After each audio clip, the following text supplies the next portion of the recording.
Warahmatullahi wabarakatuh.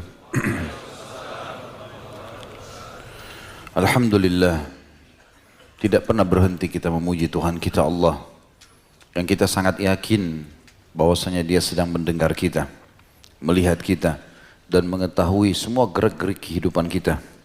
Karena Dia Maha melihat, Maha mendengar, Maha mengetahui, terus menerus mengurus makhluknya, Maha hidup, berdiri sendiri, dan Dia esa, tidak beranak dan tidak diperanakkan, serta tidak ada sekutu baginya dalam setiap kegiatannya. Dia juga telah menggantungkan segala kebutuhan kita untuk roda kehidupan di muka bumi ini dengan memuji namanya, Alhamdulillah. Maka ulangilah kalimat ini saudaraku dalam hidup, dalam keseharian, setiap saat, setiap kesempatan. Alhamdulillah.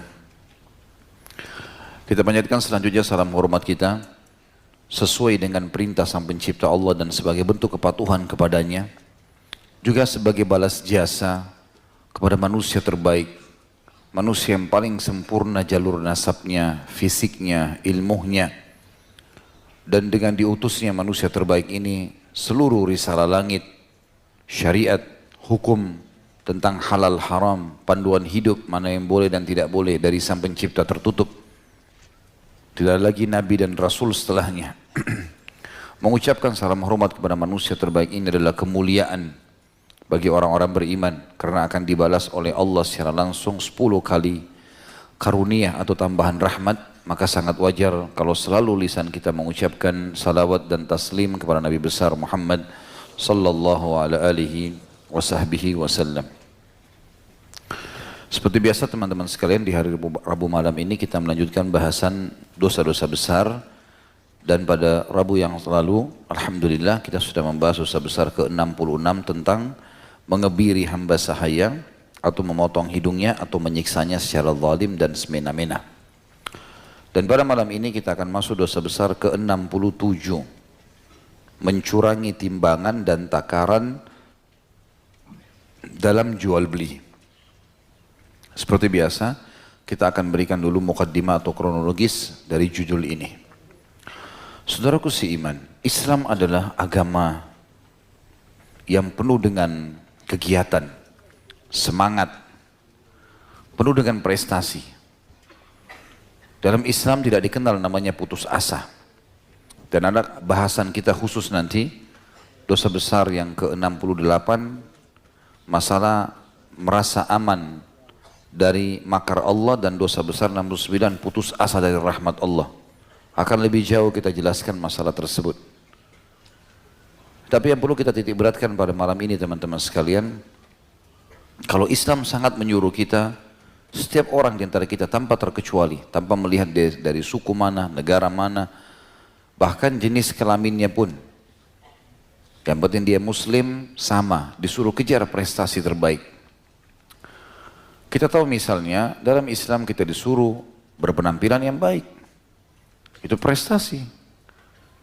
Nabi SAW paling gemar menggunakan baju dari kain katun yang lembut, yang terbuat dari negeri Yaman. Pada saat itu sangat bagus. Beliau paling gemar menyisir rambutnya dengan rapi, membubuhi minyak wangi di badannya dari leher sampai ke kakinya. Alaihissalam dari negeri Syam, serbuk yang wangi. Beliau paling gemar menyiram badan beliau dengan minyak wangi sampai banyaknya minyak wangi tersebut menetes dari rambut beliau dan jatuh ke hidung beliau. Begitu pula saking banyaknya minyak wangi yang dipakai sampai kalau para sahabat bersalaman, mereka masih bisa mencium bau wanginya sampai 3 hari.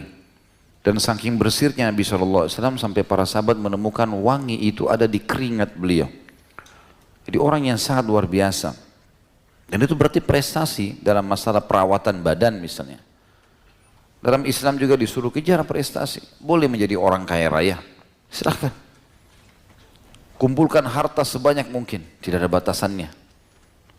Dan itu pun Allah meminta sesuatu yang ringan sekali. Setelah setahun penyimpanan harta atau investasi, kalau mencapai nilai 85 gram emas, keluarin zakatnya. Dan zakat pensucian harta. Allah nggak butuh dengan itu. Tapi harta kita kalau dalam setahun ada yang haram, dibersihkan dengan zakat tadi. Ada orang susah, berbagilah. Itu pun dianggap investasi dengan Allah, diganti lagi. Prestasi yang terbaik, silahkan. Kalau kita masuk di ajang pendidikan, boleh teman-teman sekalian. Kejar titel tertinggi. Pendidikan yang tertinggi. Belajar. Apa saja yang baik, pelajari. Tidak ada kata-kata terbatas. Oh akal saya tidak bisa, saya tidak mampu. Enggak ada itu dalam Islam. Tidak ada kata-kata pesimis seperti itu. Semuanya harus optimis, semangat. Bisa, saya bisa. Kemudian juga dalam masalah rumah tangga, dalam masalah memiliki keturunan. Allah suruh kita berusaha, tamak dengan rahmatnya. Selalu saja kita disuruh melakukan yang terbaik. Dan puncaknya ibadah. Kita tahu dalam ibadah kita disuruh sempurna. Sholatnya usahakan maksimal, kejar 100% kalau perlu. Kita khusyuk sehingga dapat terima semua pahalanya. Ya. Ada namanya istilah afdal. Lebih baik, lebih sempurna dalam ibadah. Dalam sholat, dalam puasa, dalam zakat, dalam apa saja ada yang afdalnya. Yang afdalnya, afdal itu artinya yang terbaiknya, prestasi. Berarti memang agama kita ini melarang kita teman-teman sekalian untuk putus asa, untuk balas-malasan, ya, untuk mengatakan saya tidak bisa, ya, sengaja membatasi potensinya. Apalagi kalau sampai bersangka buruk dengan Allah, seakan-akan Allah tidak akan ampuni, Allah tidak akan kasih, ya, Allah tidak sayang. Ini semua dilarang dalam agama Islam. Salah satu hal yang ditekankan untuk kita kejar prestasi adalah pendapatan. Dan pendapatan ini tidak ada batasnya sebagaimana saya katakan tadi teman-teman sekalian, kejar. Dan umumnya pendapatan yang paling dibuka oleh Allah agar bisa menjadi sumber penghasilan kita adalah perniagaan. Berbicara masalah perniagaan teman-teman sekalian, kita makin kerucutkan bahasan kita. Ini adalah kalau diniatkan betul-betul mencari rezeki halal, maka tentu saja kita akan dapatkan apa yang dijanjikan oleh Nabi SAW. Yang pertama, sabda beliau dalam hadis sahih, sesungguhnya at-tajir as-saduq al-amin ma'an nabiyyina was-siddiqina was-syuhada. Seorang pedagang yang jujur, yang amanah, yang profesional di bidangnya, ya, maka dia akan dibangkitkan hari kiamat bersama dengan para nabi-nabi, para syuhada, dan para orang-orang siddiq. Juga ada hadis Nabi SAW yang berbunyi, sesungguhnya Allah membuka pintu rezeki untuk hamba-hambanya, karunia tambahan selain rezeki yang sudah mutlak mereka dapatkan di perniagaan. Nabi SAW berniaga dari umur 21 tahun sampai beliau SAW dinobatkan menjadi Nabi. Jadi kurang lebih 19 tahun Nabi SAW berniaga. Aisyah berkata radhiyallahu anha, Abu Bakar adalah pedagang yang paling ulungnya Quraisy. Dan beliau meninggalkan perniagaan nanti pada saat mulai masuk ke pemerintahan. Pada saat beliau jadi khalifah, sibuk urus umat, sudah nggak bisa lagi berdagang. Nabi-nabi Allah banyak, seperti Nabi Allah Idris alaihissalam. Beliau seorang penjahit yang ulung, menjahit untuk kaumnya dan dapat keuntungan yang banyak. Lalu beliau bersedekah dengan itu. Kita tahu Nabi Daud alaihissalam, ya, nabinya Allah, bekerja keras, ahli membuat alat-alat perang. Zakaria alaihissalam adalah seorang tukang kayu yang mahir dalam pekerjaannya. Dan hampir seluruh sahabat Nabi itu pedagang-pedagang. Dikatakan dalam sebuah athar yang sahih, Sa'id bin Musayyib rahimahullah, salah satu ulama tabi'in berkata, kana ashabun Nabi sallallahu alaihi wasallam yatjaruna fi bahrir Rum. Kami mendapati para sahabat-sahabat Rasulullah SAW yang masih hidup di zaman tabi'in pada saat itu, mereka sibuk berniaga di lautannya bangsa Romawi. Abu Darda, kalau pernah dengar sahabat yang mulia ini, radhiyallahu anhu, beliau membuka seperti rumah makan, ya. Kalau kita sekarang restoran di Madinah, dan beliau masak sendiri. Sampai-sampai seringnya masak, wajah beliau sering kena asap dan menghitam. Umar bin Khattab berkata, usahakan kalian punya keterampilan, karena pasti seseorang di antara kalian akan membutuhkan keterampilannya. Beliau juga pernah berkata dalam sebuah athar yang lain, aku pernah melihat seseorang tampan, bersih, bajunya bagus, penampilannya menarik. Lalu aku tanyakan, apa pekerjaannya orang ini? Maka teman-temannya berkata, dia pengangguran. Gak ada pekerjaannya. Kata Umar, sakata min aini. Maka tiba-tiba orang itu tidak punya nilai di mataku. Di zaman khilafah beliau juga begitu. Habis sholat Jumat, banyak orang lagi duduk-duduk nongkrong di masjid. Lalu kemudian Umar tanya, apa yang membuat kalian duduk di sini? Mereka bilang, kami menunggu rezekinya Allah. Ya kalau ada yang kasih makanan, makan. Kalau enggak ya sudah. Gitu. Kata Umar sambil memarahi mereka, jangan pernah mengkhayal dan melakukan perbuatan seperti ini, kata Umar. Jangan sampai kalian duduk-duduk seperti ini di masjid, kemudian berkata, ya Allah berikan aku rezeki, padahal dia sudah tahu, Allah tidak pernah turunkan atau jadikan hujan itu dari emas dan perak. Saya keluar, suruh bekerja. Gitu kan? Lalu beliau juga berkata dalam statement yang lain, ketahuilah, kerja keras dan tertatih-tatih dalam mengumpulkan rezeki, bekerja, ya, itu jauh lebih baik daripada mengemis, mengeluh dengan orang. Juga Luqman al-Hakim, salah satu orang soleh yang disebutkan dalam Al-Quran, surah Luqman, ya. Ini orang soleh sebelum kita, sebelum umat Muhammad SAW. Ada salah satu athar menyebutkan dia pernah menasihatkan anaknya, dia mengatakan, wahai anakku, carilah rezeki itu.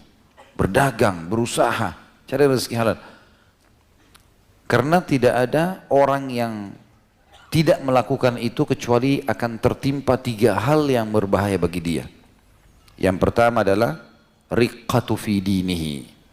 Dia akan lemah di agamanya. Orang yang susah, tidak mau bekerja, pengangguran, agamanya lemah sekali. Bahkan bisa dibeli dengan beras, dengan gula. Yang kita sering dengar di Indonesia, ada orang murtad karena sembako misalnya. Karena dia tidak bekerja, dia tidak bergerak. Kalau dia punya income nggak mungkin kan. Dia bisa beli beras sendiri. Wa dha'fatu aw dha'fatu fi aklihi, atau akalnya, idenya lemah sekali. Orang yang tidak punya pendapatan, tidak mau berusaha bekerja, maka idenya habis. Dia cuma berpikir, dari mana saya makan? Enggak ada lagi ide-ide untuk mengembangkan proyek-proyek besar, gitu kan. Dan kata beliau, atau ya, manusia akan menghinanya. 3 hal bisa terjadi karena orang itu tidak berusaha. Jadi banyak sekali dalil tentu teman-teman sekalian, diantaranya hadis Bukhari yang Nabi SAW mengatakan, seseorang diantara kalian mengambil potongan-potongan tali, dia pergi ke hutan, kemudian dia mengambil ranting-ranting tersebut, lalu dia ikat dan dia pikul di pundaknya, lalu dia jual di pasar. Kata-kata di sini dijual di pasar, gitu kan? Dagang. Kemudian dia hidup dari hasilnya sehingga dia tidak bergantung pada manusia, ya, itu jauh lebih baik. Jadi kita lihat di sini ada motivasi-motivasi. Sahabat-sahabat 10 orang yang dijamin masuk surga, 10-10-nya ini adalah orang yang mampu. Walaupun kalau kita rentet, yang paling kaya adalah Abu Bakar, Talha bin Ubaidillah, Abdurrahman bin Auf, ya. Tapi semuanya punya kemampuan. Bahkan Khulafaur Rasyidin, Umar dan Ali pun radhiyallahu anhum ajma'in terkenal dengan kezuhudannya, tapi tetap jadi raja, punya kemampuan membiayai hidup mereka. Dan sekian banyak teman-teman sekalian keutamaan-keutamaan itu. Hanya saja semua profesi yang kita tekuni teman-teman sekalian harus diikuti dengan agama. Betul, perniagaan bagus. Bahkan dia memuliakan diri kita. Qais bin Asim pernah berkata, salah satu tabi'in, kepada anak-anaknya, cari rezeki halal. Karena dia akan memuliakan jiwa, mengharumkan nama, membuat lepas dari ketergantungan pada orang. Dan sekian banyak nasihat yang disampaikan oleh para ulama. Tapi teman-teman juga harus diikuti dengan agama Allah. Bukan berarti dagang lalu kita sembarangan saja. Banyak hal yang terjadi dalam perniagaan, kita bicara lingkup negara kita saja. Misal, tidak memperhatikan tentang sumber modal, utang dari uang riba, atau dia mengambil dari orang kemudian dia niat menipu orang itu. Begitu sudah ajukan proposal, diinvestasi, hilang. Membawa uang orang lain, mengambil haknya ahli waris, ya, dan segala macam hal yang dia lakukan itu. Maka ini teman-teman menjadi penyebab utama kenapa usaha dia tidak maju. Modal yang salah. Yang kedua, ada 3 hal tentunya. Yang kedua yang harus diperhatikan teman-teman sekalian, dan ini banyak bermasalah di Indonesia, adalah sistem yang dipakai. Dalam perniagaan ada sistem Islam. Gak boleh ada kezaliman, gak boleh ada gush, manipulasi. Tidak boleh ada riba. Denda-denda yang berbahaya yang hanya membuat orang terjerumus, ya, dalam riba. Ini semua tidak boleh ngundi nasib, judi.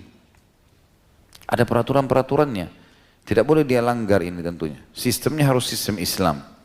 Bagi hasil yang jelas, transparan semuanya, untung rugi ditanggung bersama, akadnya dijalankan sesuai yang disepakati.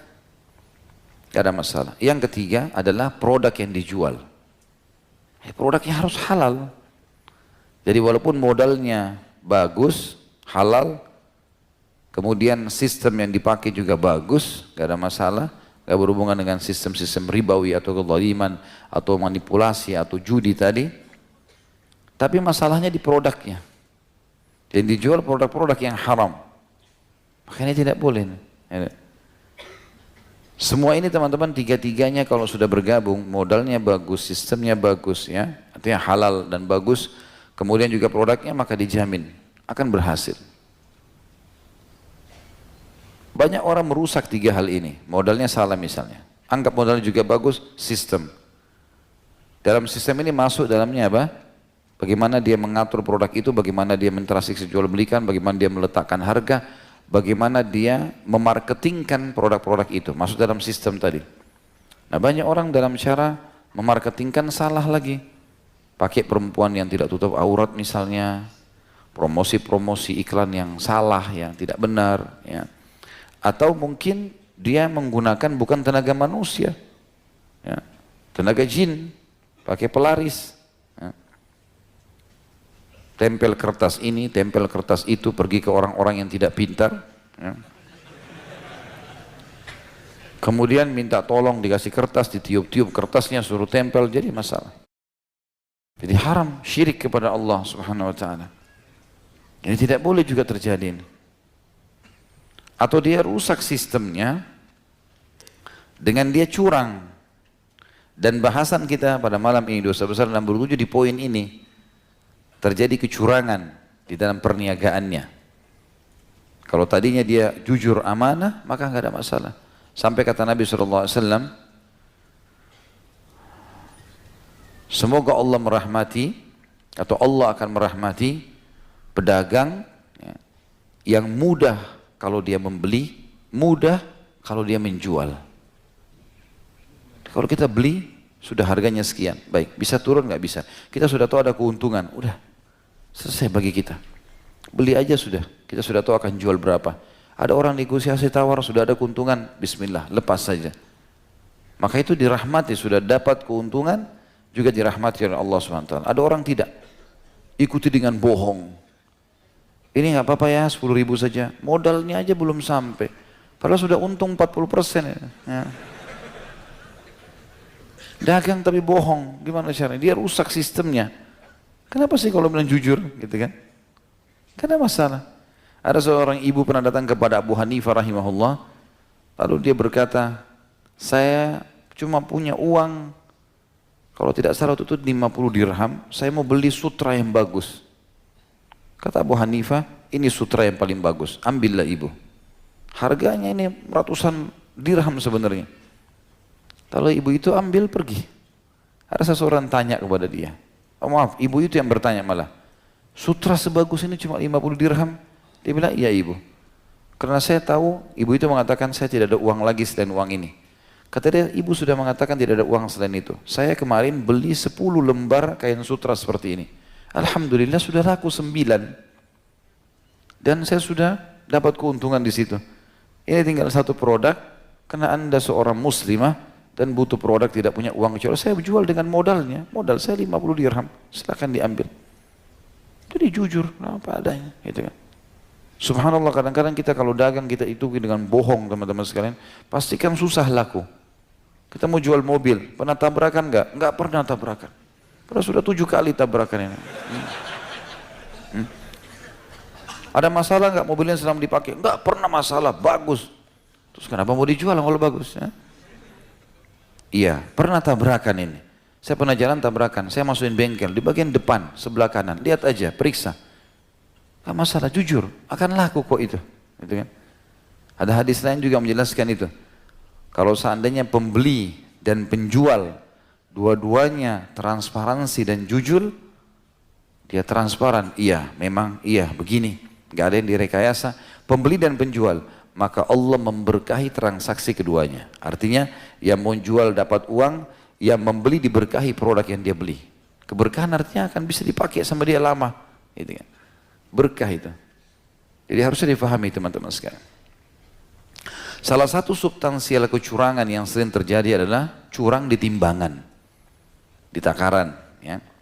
Dan kita perlu tahu teman-teman sekalian, ada umat-umat sebelum kita yang dibinasakan oleh Allah. Kalau yang dinukil dalam Al-Quran, tentu masih banyak yang mungkin tidak dinukil dalam Al-Quran. Karena Allah memang mengatakan, baik ada di antara nabi-nabi sudah kami ceritakan kepada Muhammad dan masih banyak yang belum kami ceritakan. Dari 124 ribu nabi di antaranya 313 rasul yang kita wajib imani 25 nabi dan rasul. Dari 124 ribu cuma 25 orang yang disebutkan, masih banyak yang kita tidak tahu ceritanya nih. Gitu kan? Tapi salah satu yang disebutkan tentang kisah kaumnya Nabi Saleh, kaum Thamud. Tahu apa sebabnya teman-teman sekalian mereka dibinasakan? Yang paling menonjol, curang di timbangan. Curang di timbangan. Mungkin teman-teman tahu kalau sudah umum misalnya orang beli buah-buahan, curang di timbangan gitu kan. Alhamdulillah sekarang sudah ada yang digital, mungkin jauh lebih baik. Kalau yang dulu masih manual, sering ditaruh magnet, ya, supaya bisa menarik, ya, atau ditambah beban, atau diubah jarumnya, dan segala macam hal. Hanya untuk mendapatkan sekian tambahan gram, ya. Ini semua haram dalam Islam, tidak boleh. Curang dalam takaran dosa besar, gitu kan. Dan kaum Thamud, kaumnya Nabi Saleh, dibinasakan oleh Allah justru hanya karena itu menonjol pada mereka. Jadi orang kalau masuk pasar di kaum Thamud, mereka sudah tahu dia akan ditipu oleh orang, karena dia juga menipu orang, gitu kan. Jadi satu masyarakat itu kecuali yang beriman sama Allah sudah saling menipu. Mencurangi takaran ini adalah sudah kebiasaan mereka. Ada kan biasa juga, kalau sekarang lebih berkembang kalau di zaman modern, ditulis netonya 1 kilo atau 1 apalah ya. Ternyata sebenarnya isinya tidak seperti itu. Mestinya kalau mau jujur, misal isi murni, sardennya, apalah yang di dalam itu, misal ini kita anggap 1 ons misalnya. Maka itu kan 100 gram. Dia mestinya menulis bahwasanya ini sebenarnya isi bersihnya sekian. Kalingnya lain lagi. Contoh saja. Mestinya dia seperti itu. Ya, walaupun ada produk yang begitu ya, isi bersih sekian. Berarti mungkin di luar dari kalingnya gitu. Jadi kalau dia beli, kalau dia jual ribuan kaleng, berapa banyak yang dia tipu orang. Mestinya harus begitu ya. Saya pernah mampir di salah satu pasar, pas lewat, saya turun dari kendaraan, ada penjual buah di pinggir jalan. Saya melihat timbangannya aneh ini. Kemudian karena setiap orang beli, ada orang lewat beli 1 kilo, misalnya beli pada saat itu anggurnya, pasti orang itu begitu lihat dikembalikan, nggak jadi. Saya coba mampir, saya lihat, memang betul. Kelihatannya kalau anggur itu kita timbang maksimal setengah kilo. Tapi kalau dia jual sekilo, ya, sekian langsung ditaruh, dikasih. Saya melihat ini kecurangan ini, gitu. Semoga Allah kasih hidayah. Tapi ini nggak boleh. Cuma subhanallah ada orang yang kebal, walaupun orang banyak lihat, enggak saya nggak jadi, tetap aja dia jual dengan begitu. Dan berapa sih keuntungan yang akan didapatkan? Sayang sekali. Kita ini harus hati-hati teman-teman sekalian, karena hampir semua yang menyebabkan umat sebelum kita dihukum ada sama kita loh sekarang. Kecurangan dalam timbangan dan takaran. Di umat Muhammad SAW ada ini. Kaum Nabi Saleh, kaum Tsamud. Kaumnya Nabi Lut karena homoseksual. Di sekarang kita ada homoseksual. Ya. Pembangkangan terhadap risalah Rasul. Banyak orang yang bangkang dengan risalah Rasul. Bahkan luar biasa, ahli membuat-buat. Ya. Apa saja kita lihat penyebab umat-umat dibinasakan. Penyembahan berhala. Sampai pengikutnya Nabi Nuh ditenggelamkan. Baik, semua ada ini. Ini berarti semua penyebab umat sebelum kita disiksa ada ini. Harus hati-hati. Kemungkinan kata ulama yang membuat kita ini tidak dibinasakan sama Allah. Karena ada satu kaidah sederhana. Kalau kemungkaran masih lebih sedikit daripada kebaikan. Maka Allah tidak binasakan. Allah belum. Tapi kalau dibalik kasusnya. Kemungkaran sudah lebih banyak. Dan ini juga diam saja. Maka baru kebinasaan didatangkan. Ini penyebab-penyebab banyak sekali sebelum kita, teman-teman sekalian.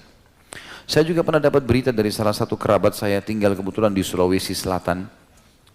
Dia bilang, waktu saya cerita tentang masalah ini, dia bilang kecurangan banyak sekali, termasuk waktu itu kebetulan dia tinggal di daerah yang banyak menjual coklat, ya. Buah coklat. Dia bilang kalau ditimbang itu seringkali mereka datang rame-rame, orang-orang yang mau curang, yang mau beli ini, yang mau jual ini, seakan-akan itu pegawainya. Kalau kita mau beli, ditaruh timbangan, biasanya pegawainya banyak kelilingin timbangan. Rupanya ada di antara mereka yang sudah diatur memang sengaja menginjak dengan kakinya. Timbangan itu dari daerah yang kira-kira nggak kelihatan oleh pembeli. Sehingga kelihatan lebih berat. Sekian kilo, misalnya satu karung isinya 20 kilo. Masih baru 18 bisa jadi 20 kilo gara-gara diinjak sama dari kakinya. Dan itu sudah hal yang biasa. Untuk apa teman-teman? Untuk dapat 2 kilo, nilai 2 kilo. Berat sekali hukumannya ini. Ya, berat hukumannya. Imam Az-Zahabi rahimahullah mengangkat satu dalil saja dalam masalah ini. Tapi memang dalil ini sudah cukup sebenarnya untuk memberi peringatan kepada kita. Jangan pernah curang teman-teman sekalian. Dan usahakan adil, ya, jujur. Bahkan kalau kita beli produk, masuk ke toko, kemudian ternyata dia memberikan produk 2 biji, kita cuma beli 1, kembalikan barang itu. Itu Allah akan melapangkan dada kita luar biasa. Ini nanti saya akan ceritakan, ada pengalaman saya pribadi dalam masalah itu, saya bacakan dulu ayatnya. Diceritakan atau disampaikan oleh Allah dalam surah Al-Mutaffifin ayat 1 sampai ayat 6. A'udzubillahi minasyaitonirrajim. Wailun lil mutaffifin alladzina idza iqtalu 'alan nasi yastawfun wa idza kaluhum aw wazanuhum yukhsirun. Ala yadhunnu ulaika annahum mab'utsun liyaumin 'adzim yauma yaqumun nasu lirabbil alamin. Kecelakaan besarlah bagi orang-orang yang curang, yaitu orang-orang yang apabila menerima takaran dari orang lain maka mereka minta dipenuhi. Kalau dia yang transaksi, dia minta dipenuhi. Dan apabila mereka menakar atau menimbang untuk orang lain maka mereka menguranginya. Tidakkah orang-orang itu yakin bahwa mereka akan dibangkitkan pada suatu hari yang besar, yaitu ketika manusia berdiri menghadap Rabb semesta alam. Dan itu kata beliau Imam Az-Zahabi adalah salah satu bentuk pencurian dan pengkhianatan, juga memakan harta dengan cara batil. Jadi curang dengan timbangannya sendiri dosa. Jadi ada 4 dosa besar sekaligus di sini kalau orang curang di timbangan. Curang dengan timbangan sudah dosa besar, kemudian ada pencurian, dosa besar karena dia sudah akan mencuri. Misalnya 1 kilo orang beli anggur ternyata cuma 800 gram, maka 200 gramnya itu dia seperti mencuri. Jadi sudah curang, sudah dosa, mencuri dosa, pengkhianatan terhadap orang yang sedang belanja dan memakan harta dengan batil. Kalau dia makan nilainya maka akan jadi batil. Yakinlah teman-teman sekalian, ulama menekankan sekali, kalau seseorang meninggalkan sesuatu yang haram, walaupun itu di depan matanya adalah peluang yang sangat terbuka, maka Allah akan berikan kepadanya ketenangan jiwa. Pasti itu, tidak mungkin tidak. Saya bilang misalnya saya punya pengalaman pernah teman-teman sekalian, di Madinah, di kota Rasulullah SAW, waktu saya lagi umrah, kemudian saya masuk ke satu apotik, waktu itu ada keperluan mau beli, pasti dekat temboknya Masjid Nabawi. Waktu saya masuk, saya sempat bicara sama apotekernya orang Mesir, beli obat kalau tidak salah waktu itu, terus dia bilang, ini ada promo gitu. Di antaranya ada sikat gigi yang pakai baterai, sehingga otomatis gitu kan. Tapi Satu dus besar, mungkin bisa sampai 2 kali buku ini dusnya atau lebih besar gitu. Saya juga bilang sama dia, kenapa sikat gigi sampai seperti ini besar dusnya? Ya. Dia bilang ini ada pengganti sikatnya begini, begitu, segala macam dirincikan. Ini akan menghilangkan karang gigi, banyak promosinya. Terus saya bilang berapa harganya? Harganya kalau tidak salah saya lupa antara 400 atau 500 real satu begitu. Kok mahal sekali ini? 1,5 juta uang kita kan. Terus dia bilang ini memang begini harganya, hampir seluruh dunia standar harganya, merek terkenal memang. Tapi akan memberikan manfaat begini, dan saya sudah pakai sekian tahun. Baiklah saya bilang, saya beli aja buat saya satu. Saya ambil, gitu kan. Begitu dia hitung, lihat di komputernya, ternyata di situ ditulis diskon 70%. Tadinya nggak ada diskon, saya mau beli biasa saja. Jadi harga hampir 500 real itu turun, cuma 30% dibayar. Ya kurang lebih mungkin harganya sisa 100 realan sekian. Terus dia bilang sama saya, ini diskon ini. Bagus sekali, beruntung nasibmu. Saya bilang sama dia, sudahlah, saya beli saja nggak apa-apa. Terus kemudian saya bilang saya ambil sekalian, saya tambah aja. Saya beliin ayah saya beliin istri saya belilah beberapa. Dan waktu itu cuma tinggal 3 biji. Dia bilang saya kasih kamu 2, yang satu saya juga mau beli sendiri, kata apotekernya. Karena belum pernah ini diskon sebesar ini. Saya bilang sama dia, oke lah, tidak ada masalah. Saya ambil 2 lah, saya ambil 1 saya buat dengan ayah saya.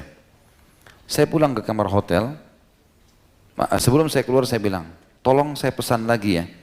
Kalau emang ini lagi ada diskon promo, saya mau belikan istri saya. Baiklah, dia bilang. Saya datang besok, nanti habis duhur, waktu itu kebetulan habis subuh. Ya. Nanti saya datang habis duhur, dia bilang baiklah. Saya pulang kamar hotel, saya coba, emang bagus sikat giginya gitu kan. Lebih nyaman, lebih enggak perlu juga gusi juga enggak luka karena dia berputar sendiri, banyak hal yang utamanya. Setelah saya bilang sama istri saya, ini saya akan beli begini-begini, baiklah. Saya datang lagi duhur, begitu saya datang duhur teman-teman sekalian, dia bilang sama saya masuk mana sudah ada pesanan? Dia bilang, saya sudah pesan, tapi perlu kamu tahu, ternyata ada kesalahan di komputer. Itu diskon 70% itu salah. Kesalahan di perusahaan. Jadi ini 70% ini sebenarnya tidak diskon. Terus gimana? Ya sudah, perusahaan bilang itu sudah rezeki kamu, karena tadinya memang kesalahan perusahaan. Tidak usah dikembalikan. Tapi kalau mau beli lagi, harus harga normal. Terus saya bilang sama dia, kan sudah sepakat, saya sempat kasih DP kalau nggak salah waktu itu saya kasih uang, nanti supaya saya tinggal ambil saja. Dia bilang, walaupun sudah kasih uang muka, dia bilang tetap ini sudah diskon, ini diskonnya salah. Saya bilang baiklah, sekarang siapa yang tanggung, saya bilang kerugian 70% dari 2 yang saya sudah ambil. Dia bilang perusahaan yang tanggung, karena kesalahannya perusahaan sendiri.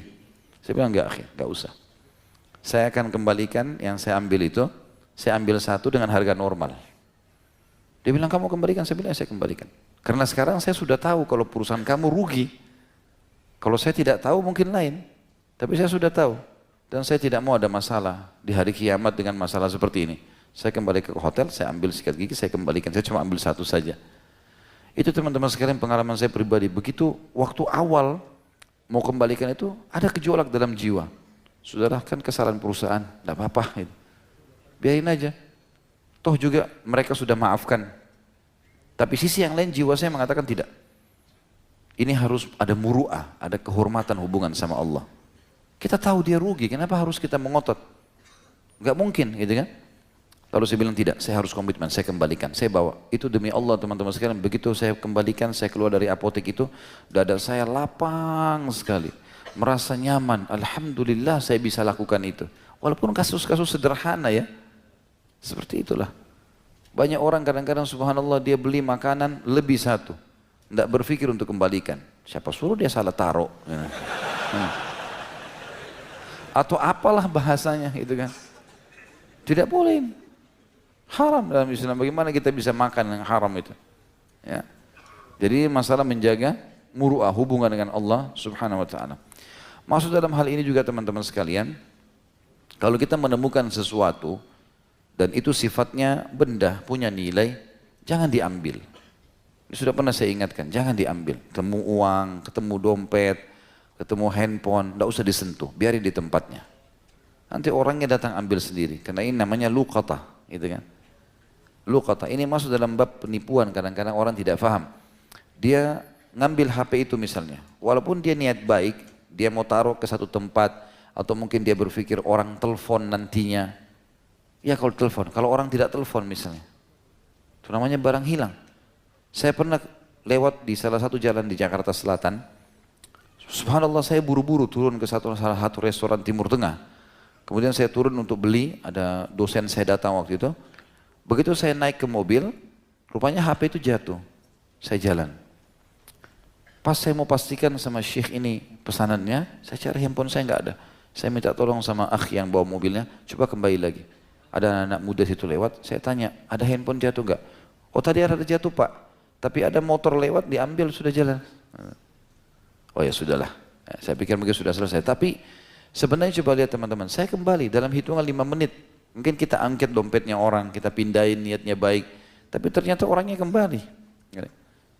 Beruntung dia tidak kembali. Makanya dalam Islam namanya hukum luqatah, sesuatu benda yang ditemukan itu, kalaupun betul-betul kita merasa ini berbahaya di tengah jalan, kita mau pindahin atau kita mau angkat, maka harus syaratnya diiklankan setahun. Kalau kita sudah iklankan setahun tidak ada yang datang, tidak ada yang ambil, maka baru jadi hak kita. Tapi jangan sengaja tidak diiklanin, ya, bawa pulang ke rumah taruh di laci, jadiin aja setahun, gitu kan? Tidak boleh. Hukumnya haram ini. Gitu kan? Jadi harus difahami poin-poin seperti ini teman-teman sekalian supaya hati-hati dan carilah rezeki yang halal karena Islam membolehkan kita cari dan tidak ada batasnya. Dan gunakan juga pada tempat yang benar, ya, sumber yang benar, sistem yang benar, produk yang benar supaya memang betul-betul semuanya baik.